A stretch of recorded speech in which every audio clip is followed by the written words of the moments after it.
Hi everyone, welcome back to my channel, or welcome if you are new. Today we are going to be reviewing all the books I read in 2022 in just one sentence. I have seen quite a few people doing this here on YouTube and I suffer from chronic FOMO, so of course I had to go ahead, jump on the bandwagon and give this a go. My goal for 2022 was originally 50 books. I ended up hitting that somewhere near the middle of the year, so I decided to up it to 100 and I just missed out on it. I was completely on track until like November, December, and then you may know I went into a huge reading / life slump and I ended up reading a total of 93 books altogether in 2022, which I'm still really proud of. I'm really happy with that number. I have set my goal for 2023 to 100 books and I'm hoping that I can hit it this year. But today we're going to be going through those 93 books that I read and I'm going to attempt to review each of them in just one sentence. Now, if you know me, you will know how difficult this is. I do love a ramble. I'm going to try my best to keep this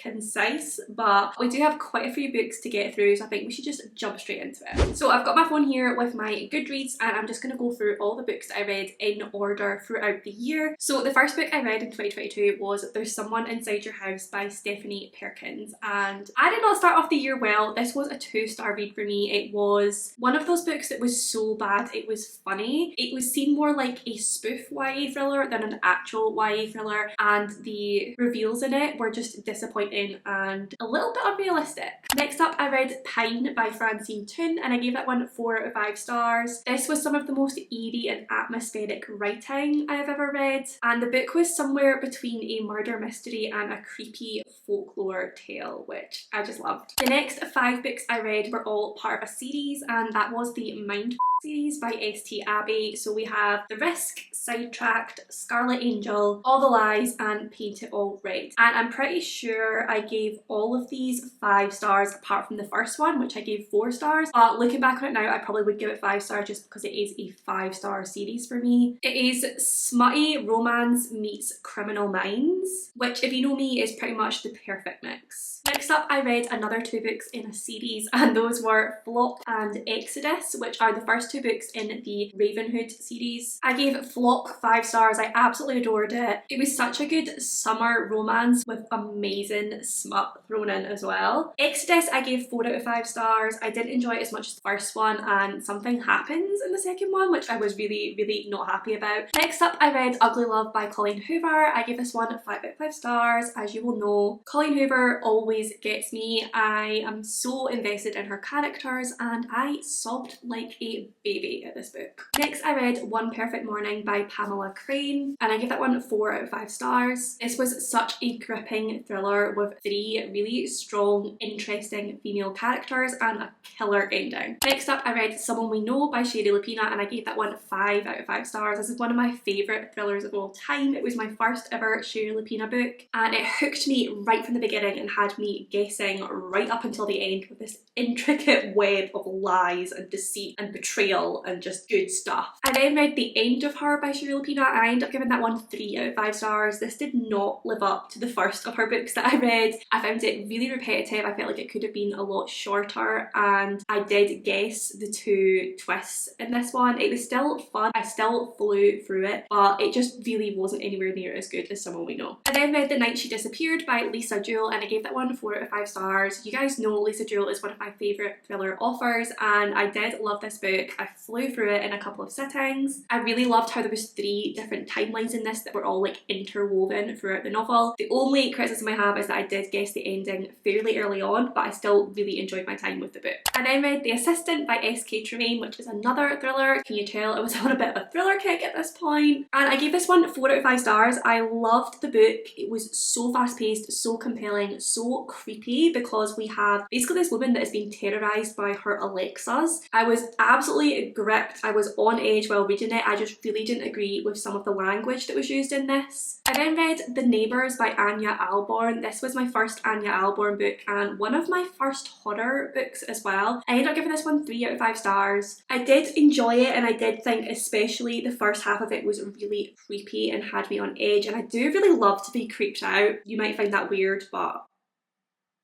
that's just me. But I remember the second half of this novel being quite slow, and how everything sort of like was wrapped up and explained towards the end just really fell flat for me. I then read Gallant by V.E. Schwab, which of course I gave 5 out of 5 stars. It's one of my favourite books of 2022. One of my favourite books of all time now. It was hauntingly beautiful with an amazing gothic setting and one of the most beautiful endings ever that still makes me want to shed a tear. I then read The Sanatorium by Sarah Pierce, and I gave this one 3 out of 5 stars. I was really disappointed because I loved the storyline to this. I loved the constant twists and turns. I loved the eerie, isolated, haunted setting. But there was one character in this that ruined it for me. It is the main character's partner, who is just unbelievably emotionally manipulative. He gaslights her throughout, and for some reason the author seems to glorify this character and make him out to be like a hero throughout the novel. Yeah, without that character this would have been a 5-star read. With that character it dropped way down. I then read The Holiday by T.M. Logan, and I gave that one 4 out of 5 stars. That was such a good thriller, really fast paced, lots of twists and turns, had me guessing right up until the end. Next I read Lustre by Raven Lulani, and I gave that one 4 out of 5 stars. It was such a witty and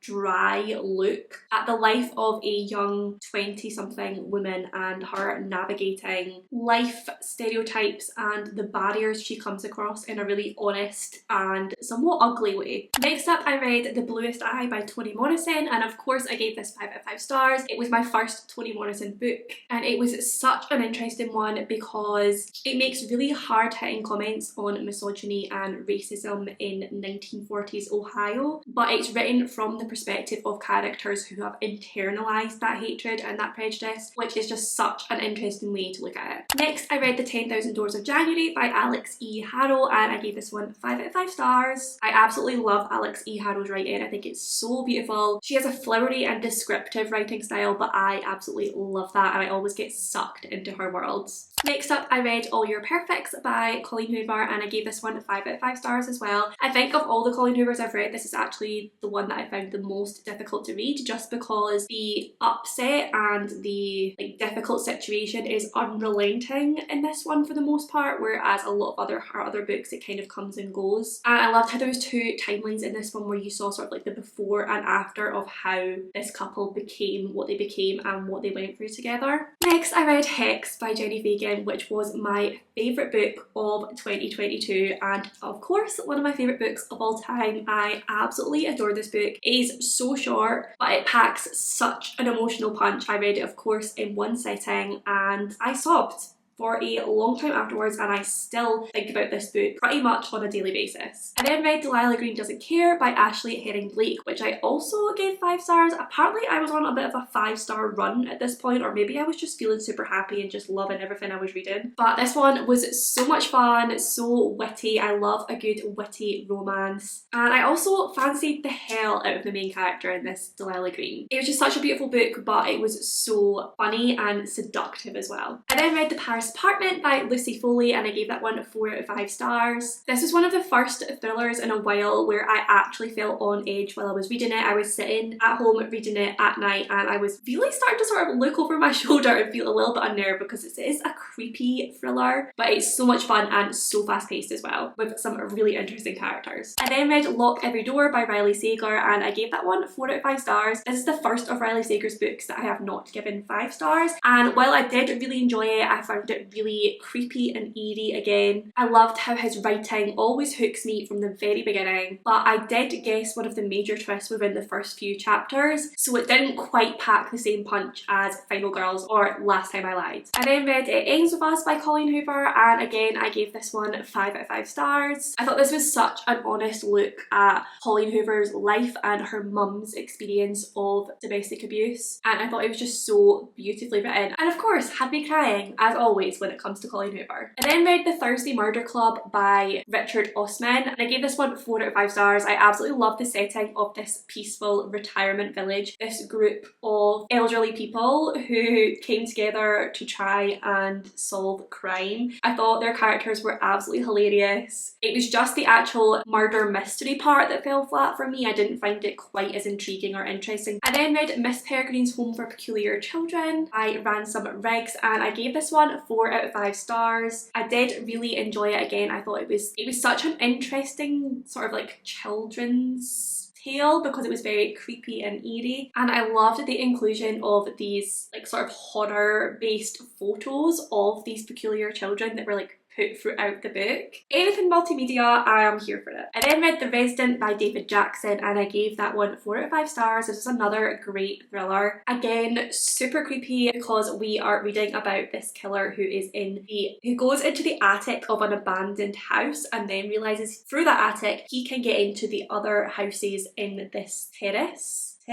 Like row of houses that are joined together. He can get into each of them through this attic and it goes from there. It is super creepy, it is very fast paced, it's quite an interesting read as well, and it had me gripped throughout. The next few books I read in a video which was a 24-hour reading vlog where I read popular TikTok romances, and the first one I read was We Were Liars by E. Lockhart. I gave that one 4 out of 5 stars. I was so pleasantly surprised with this one. It had me gripped throughout and I did not see the ending coming and I very nearly shed a tear. I then read The Hating Game by Sally Thorne, which I absolutely loved. I gave it 5 out of 5 stars. This is one of the few enemies to lovers books where I actually feel like they are enemies and remain enemies for a good portion of the book before they actually realise their feelings for each other, and I just loved some of the witty banter between them, like this like constant back and forth of like trying to basically win these little games in the office. Oh, I just loved it. Such a good book. I then read The Love Hypothesis by Ali Hazelwood and surprisingly I gave this one 4 out of 5 stars. I did really enjoy it. It had one of my favourite tropes in it, which is fake dating, and I loved how that was done, and I loved having this intelligent, strong woman at the forefront of the novel. There was just something about it that didn't quite hit the 5-star feels for me. I then read The Spanish Love Deception by Elena Armas and I gave that one a massive 5 stars. I absolutely loved it. Fake dating and enemies to lovers in one book. Like,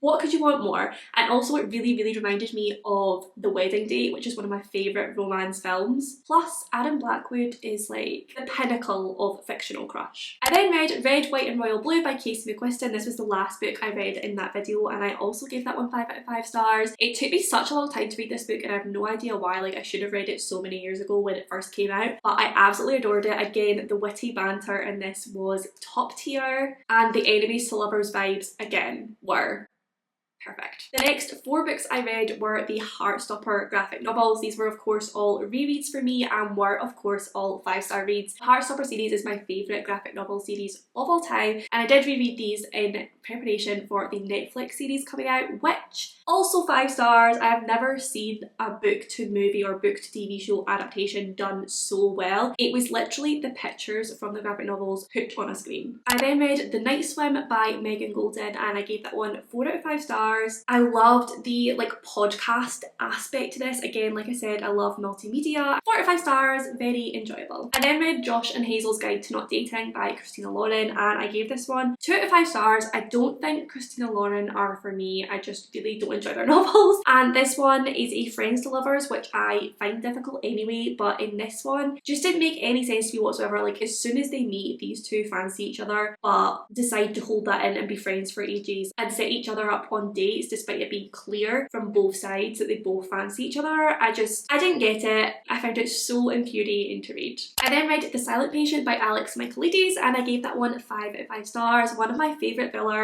The twist in this one was just chef's kiss. I then read I Let You Go by Claire McIntosh, which I also gave 5 out of 5 stars. This one included multiple shocking twists, including a really super shocking one about halfway through the book that I just did not see coming. And I also felt really invested in the characters in this one, which is very unusual for me with a thriller. I then read The Escape Room by Megan Golden and I gave that one 3 out of 5 stars. I absolutely loved the concept of this one, of these people being stuck in an elevator and like turning on each other, confessing their secrets, nobody knowing who they could trust, but it just wasn't shocking or exciting like I had expected. Next I read The Couple Next Door by Sherry Lapina, which I gave 4 out of 5 stars. I loved in this one, just like in her other books, how she constantly flicks between different characters, so we're getting all these different perspectives but at different times, so we don't really know who we can trust. Next I read The Ex-Hex by Erin Sterling, which unfortunately I gave 3 out of 5 stars, which I think may come as a surprise to a lot of people because people seem to absolutely love this this book. It was such a fun and light romantic read with some good sexual tension and little sprinklings of magic. But I hate miscommunication, and this whole novel was based off of miscommunication and the fact that the two characters could have had one tiny little conversation and nothing else would have had to have happened. I then read November 9 by Colleen Hoover, which I gave 5 out of 5 stars, and I actually think is my favourite Colleen Hoover book ever. Once again, I was completely invested in the two characters, Fallon and Ben, from page 1, and I only felt more and more in love with them throughout. I then read Rock, Paper, Scissors by Alice Feeney, which I gave 5 out of 5 stars, one of my favourite thrillers. I loved the creepy setting of this gothic renovated chapel that this couple go and stay in to try and save their marriage. There are so many like eerie goings on throughout that genuinely had me reading with the light on, and it included shocking twist after shocking twist. Next I read They Never Learn by Lane Fargo, which is possibly my favourite book of all time. It's definitely up there. It had major mind series vibes. It is the ultimate feminist thriller. Like, we literally just watch this strong, sexy female serial killer get revenge on disgusting men. Next, I read The Twins by L.B. Matthews, and I gave that one 4 out of 5 stars. It was a super fast-paced thriller, and again included one of my favourite tropes, an unreliable narrator. And this one felt like a 3-star read throughout, but it was actually the ending that bumped it up to a 4-star read for me. I then read Convenience Store Woman by Sayaka Murata, and I disappointed a lot of people because I gave this one 3 out of 5 stars. It was fun and quirky and sweet, and I loved this endearing main character that we followed. I loved what the book was doing, but I just found it incredibly repetitive, and despite it being a short book already, I felt like it could have been about half the size. I then read the first 2 books in a series, which is the Vicious Lost Boys series by Nikki St. Crow. I read The Never King and The Dark One, and I gave them both 4 out of 5 stars. These are an ultimate guilty pleasure for me. They are a smutty, dark retelling of Peter Pan that are honestly so bad, they're brilliant. I then read Him by Serena Bowen and Elle Kennedy, which I gave 5 out of 5 stars. It is basically the adult version of Heartstopper with the most lovable characters, stunning smut, and laugh out loud humour. Next, I read The Kiss Quotient by Helen Huang, which I also gave 5 out of 5 stars. I don't know why it took me so long to read that book. It is angsty and built up throughout, and then when you finally get like the smut in it, it's great, but it's also beautiful. I loved reading about an autistic character, and I felt like from what I've read, she was so well represented, and I loved the love interest, Michael, for being so patient and understanding, and just his love for Stella. Next up, I read The Castaways by Lucy Clark, which is honestly the perfect summer thriller. I gave this one 3 out of 5 stars. It is super fast paced and had me guessing up until the end. However, the ending was just really disappointing. I then read One by One by Ruth Ware, and I gave that one 3 out of 5 stars as well. Once again, I loved the concept of this, an isolated thriller. It started strong with 2 unreliable narrators, a very tense atmosphere, and a chilling setting. But the last 50 pages for me, I felt like I was waiting for like some big reveal or some twist, and nothing really happened in those last 50 pages, so it just ended the book on such a boring note. Next up, I read Ice Planet Barbarians by Ruby Dixon, which, let's just say it was an experience. I gave it 3 out of 5 stars. It's one of the strangest books I've ever read, and it is definitely not well written. However, it is hilarious, hot, and somewhat engrossing. I then read Divine by Mistake, which is the first in the Partholon series by PC Cast. I gave that one 4 out of 5 stars. This was just such a nostalgic trip for me because I did read, or at least start this series back in high school. It's a really fun read, really fast paced, but it is just your typical YA fantasy romance. Next, I read Book Lovers by Emily Henry, which I gave 5 out of 5 stars. This is my first Emily Henry book, and I freaking loved it. Once again, top tier witty banter and palpable sexual tension, and I loved how self-aware this book was because it actually kept talking about books, about writing, about romance tropes, and I love when books talk about books. I then read Untold Night and Day by Bae Sua, and I gave that one 5 out of 5 stars. This book is just an absolute fever dream. Everything is completely disorientated. We move from scene to scene, honestly, in what would only make sense in a dream. You know that way how like in a dream you go from one scene to another, it makes absolutely no sense, but in your dream, yeah, that's totally normal. That's what this book feels like. Next, I read Good Girl Complex by Elle Kennedy, and I did give this one 5 out of 5 stars. I really enjoyed this one, which again I think is an unpopular opinion. I loved the personal struggles that both of the main characters were going through in this and how they sort of like navigated them together. And once again, sexual tension was... I then read Afterlove by Tanya Byrne, which I gave 4 out of 5 stars. That was such a beautiful story. It was such an interesting take on the afterlife and what happens when you die, where you go, and one of the most beautiful romances as well. Next up, I read Double Booked by Lily Linton, which I gave 2 out of 5 stars, despite it being a recommendation from one of my best friends. I really wanted to love this book, but I just could not get past how selfish and annoying the main character was. Like, she treated people like absolute crap the whole way through the novel, and yet I'm pretty sure we were still supposed to love her, like her, and agree with all of her decisions. I then read Nick and Charlie by Alice Oseman, which, as you could probably guess, I gave 5 out of 5 stars. This is just like an extra novella off of the Heartstopper series and the other books in this series, and I was just so happy to get any more Nick and Charlie in my life. I then read Even If We Break by Marieke Nijkamp, which was a YA thriller arc that I had. I read this on holiday and I gave it 3 out of 5 stars.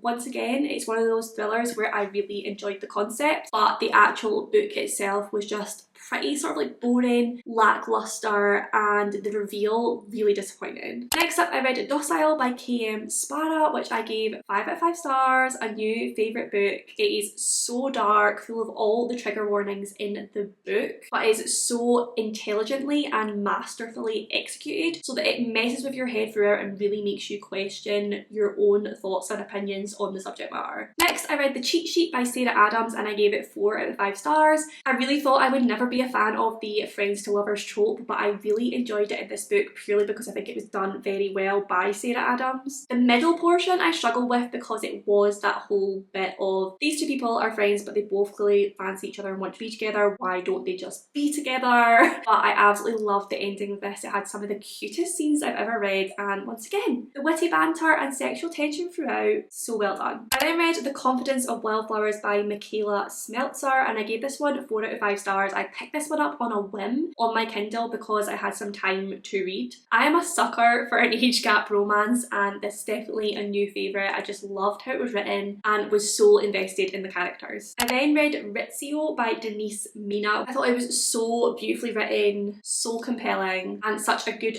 feminist look at this moment in history. I then read In a Dark Dark Wood by Ruth Ware, and I gave this one 3 out of 5 stars. Like all Ruth Ware books, I really enjoyed the concepts, but I just feel her books fall flat for me. It was a good creepy thriller to begin with, but at the end of the day it was just okay. I then got into audiobooks.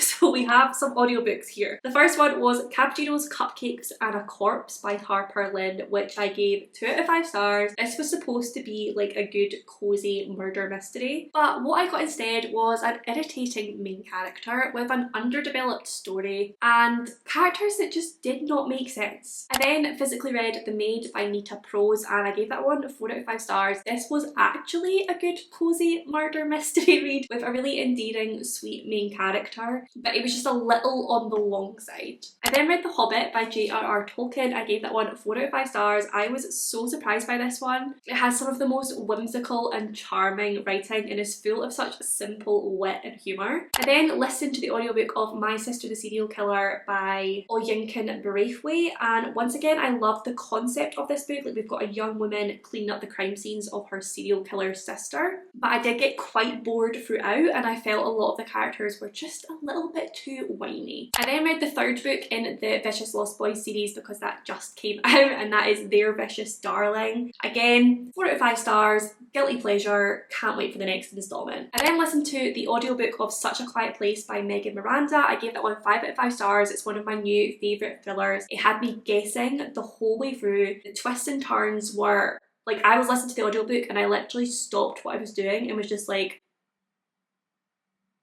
just staring at the wall listening to the twist play out, because mind blown. I then read Belladonna by Adeline Grace and I gave that one 4 out of 5 stars. This was such a good gothic fantasy romance with beautiful writing, a beautiful romance, and yeah, I cannot wait for the next book in the series. Next up, I listened to Win, Lose, Kill, Die by Cynthia Murphy and I gave it 3 out of 5 stars. So many people have given this book 5 out of 5 stars for the twist ending, but not gonna lie, I just found the twist really ridiculous. I then read Kingdom of the Wicked by Kerry Maniscalco, which is my first Kerry Maniscalco book, and I gave it 5 out of 5 stars. I absolutely adored it. I loved the witchy vibes, the dark characters, the seductive and just romance, and I cannot wait to read the next book in the series. Next up, I read American Vampire Volume 1, which is a graphic novel written by Scott Snyder and Stephen King, and I gave that one 4 out of 5 stars. I thought it was such an interesting take on vampires, and I loved how we had 2 different timelines in 2 different settings, one written by Scott Snyder and one written by Stephen King, and how you could see like the differences in those timelines and settings anyway, but also in their writing. Next, I read The Dark and Dangerous Gifts of Dolores Mackenzie by Yvonne Banham, and I gave that one 3 out of 5 stars. This was an arc and I really enjoyed the concept of it. I really enjoyed the sort of like creepy vibes and the fact that it was set in Edinburgh in like an old bookshop. It had ghosts and ghouls. It was a really good middle grade, but I just felt like there was something missing for me. Next, I read The Pale Dreamer, which is the prequel novella in the Bone Season series, and I gave that one 4 out of 5 stars. It is the only one in the entire series that I have not given 5 stars. I definitely enjoyed it, but I think it was just because it was a precursor. I needed to properly get into the story before I could love it. I then read Poster Girl by Veronica Roth, which I gave 4 out of 5 stars. This got me right back into dystopian and made me remember how much I used to love dystopian books when I was in high school, Veronica Roth's Divergent series included. I then read One Dark Window by Rachel Gillig. I gave that one 4 out of 5 stars as well. Again, a gothic YA fantasy. I love all things gothic and such an interesting story. It's not like anything I've read before. I cannot wait for the second book. Next up, I really got into my Bone Season world and I read The Bone Season, The Mind Murder, The Song Rising and The Dawn Chorus, which is the novella that is marked as 3.5. Gave them all 5 out of 5 stars, a new favourite fantasy series. I am absolutely obsessed with these books. I then read Tokyo Ghoul Volume 1. I do have other volumes that I want to read, I just haven't gotten round to them yet, but I gave Volume 1 5 out of 5 stars. Oh, I love a good horror manga, horror graphic novel, horror anything where I can see the illustrations, because it just blows my mind how like dark and horrific these illustrations can be. But for some reason, I'm in awe of it. And the final book I read in 2022 was A Dowry of Blood by S.T. Gibson, which I gave 5 out of 5 stars. I adored this book. It was such a good, seductive, dark retelling of one of Dracula's wives. The only thing I will say is just pretend the epilogue does not exist, because the epilogue just, I don't understand why it's in there, because it is a perfect ending without it. And there we have it, all of the 93 books I read in 2022. I am not looking forward to editing this video, but I hope that you enjoyed it all the same. Please do let me know some of your favourite and least favourite books of 2022. I would love to know. If you did enjoy this video, please do give it a big thumbs up, subscribe for more bookish content from me, comment down below with any of your thoughts and feelings. I do reply to every single comment. I love you all and I will see you in my next one.